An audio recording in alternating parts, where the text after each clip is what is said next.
لە کاتێکدا هێزەکانی حکوومەت بەردەوامن لە بردومانکردنی شاری فەلوجە بە موشک و بۆمبی بەرمیلی، گەماروی سەر شارەکە لە هەر چوار لاوە شڕتر بۆتەوە. داعشیش ڕێگەی لە هاوڵاتیان گرتووە شارەکە جێبهێڵن و وە قەڵغانی مرۆیی بەکاریان دەهێنێت. بەودەی ئەندامێکی لیژنەی ئاسایش و بەرگری لە پەرلەمانی عێراق، دۆخی فەلوجە گەشتوەتە ئاستێک کە هاوڵاتیانی شارەکە دووچاری جینۆساید بوونەتەوە. ژمارەیەک لە چالاکانی مەدەنیش لە تۆڕە کۆمەڵایەتیەکاندا هەڵمەتێکیان دژی گەماروی سەر فەلوجە دەست پێ کردووە و دەڵێن فەلوجە بووەتە مەزایای عێراق وەک ئاماژەیەک بۆ شارۆچکەی مەزایای سووریا کە بەهۆی گەمارۆکانەوە چەند کەسێک لە برساندا مردن و هاوڵاتیان ناچار بوون گەڵای دار بخۆن. لە ئێستادا دۆخی فەلوجە بە شێوەیەکە کە بردنە ناوەوەی خۆراک و پێداویستیە تەندروستیەکان بۆ ناو شارەکە قەدەغە کراون لە ترسی ئەوەی بکەونە ژێردەستی چەکدارانی داعشەوە کە ئەوەش دۆخی هاوڵاتیانی مەترسیدارتر کردووە. لە سای ئەو دۆخەشدا نوێنەرانی پارێزگای ئەنبار لە پەرلەمانی عێراق و حکوومەتی خۆجێیی پارێزگاکە ژمارەیەک لایەنیان تۆمەتبار کرد بە پێشەلکردنی یاسا و ئەنجامدانی هەڵمەتێکی جینۆسایدکردن بەرامبەر بە دانیشتوانی شارەکە.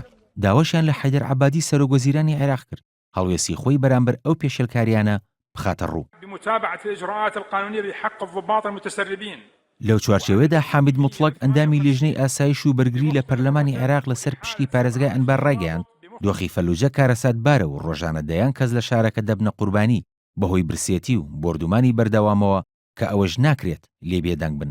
موتڵەق وتیشی هاوڵاتیانی شارەکە دووچاری جینۆساید بوونەتەوە چونکە لە ناو شارەکەدا لەلایەن داعشەوە دەکرێنە ئامانج و لە دەرەوەی شارەکەش بە بۆمب و هاون و موشک دەبنە قوربانی.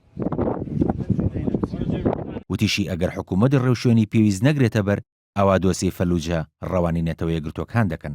لەو چوارچێوەیشدا قاسم عارەجی سەرۆکی کوتلەی بەدر لە پەرلەمانی عێراق ڕایگەیاند زیاتر لە 100,000 کەس لە فەلوجە گەمارۆ دراون و وتیشی عەبادی بەڵێنی داوە کە بەم نزیکانە ئۆپراسیۆنی کۆنتڕۆڵکردنەوەی شارەکە بە بەشداری 3 فیرقەی سوپا و 5,000 چەکدار لە دانیشتوانی شارەکە دەست پێ بکات.